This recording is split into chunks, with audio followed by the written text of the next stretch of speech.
بہت پرانی بات ہے کہ ایک گھنے جنگل میں ریڈ نام کی ایک چھوٹی سی بچی رہتی تھی۔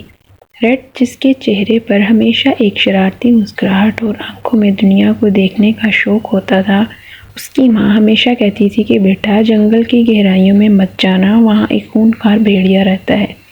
لیکن تقدیر کو کچھ اور ہی منظور تھا۔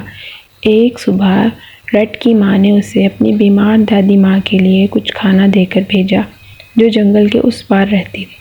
ریڈ اپنی ٹوکری اٹھائے گنگناتی ہوئی نکل پڑی۔ پرندوں کی چہچہاہٹ اور درختوں کی سرسراہٹ اسے خوش آمدید کہہ رہی تھی، مگر وہ اس بات سے بے خبر تھی کہ جھاڑیوں کے پیچھے دو چمکتی ہوئی پیلی آنکھیں اس کا پیچھا کر رہی تھیں۔ اچانک ایک بھاری بھرکم گرراہٹ نے جنگل کا سکون توڑ دیا۔ ریڈ رک گئی۔ اس کے سامنے ایک خطرناک بھیڑیا کھڑا تھا، جس کے نوکیلے دانت اس کی بھوک کی داستان سنا رہے۔ "کہاں جا رہی ہو ننھی بچی؟" بھیڑیے کی آواز میں دہشت تھی۔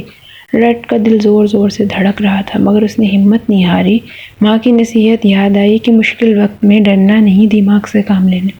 اس نے مسکرا کر بھیڑیے کی آنکھوں میں دیکھا اور کہا کہ میں دادی ماں کے گھر جا رہی ہوں۔ کیا آپ میرے ساتھ چلنا پسند کریں گی؟ دادی ماں نے بہت مزے کے پکوان بنائے ہیں۔ اگر آپ تمیز سے چلیں تو شاید وہ آپ کو بھی دعوت دیں۔ بھیڑیا ٹھٹک گیا۔ اسے لگا شاید یہ کوئی چال ہے، مگر لالچ نے اسے روک لیا۔ دونوں ساتھ چلنے لگے۔ راستے میں ریڈ نے بھیڑیے کو دادی ماں کی شفقت، پرندوں کی دوستی اور قدرت کی خوبصورتی کی کہانیاں سنائیں۔ وہ بھیڑیا، جو صرف ڈرانا ہی جانتا تھا، پہلی بار کسی کی باتوں میں کھویا ہوا تھا۔ اس کا سخت دل دھیرے دھیرے نرم پڑنے لگا۔ وہ دادی ماں کے پاس پہنچے تو دادی ماں نے نہ صرف ریڈ کو گلے لگایا بلکہ بھیڑیے کو بھی خوش آمدید کہا۔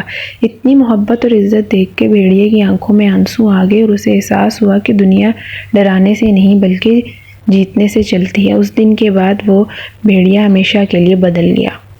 دوستو، ہمیں اس کہانی سے یہ میسج ملتا ہے کہ ہمت اور اخلاق وہ ہتھیار ہیں جو دشمن کو بھی دوست بنا دیتے ہیں۔ یاد رکھیے، ہر برے انسان کے اندر ایک اچھا انسان چھپا ہوتا ہے، بس اسے ایک دوسرے موقع کی ضرورت ہوتی ہے۔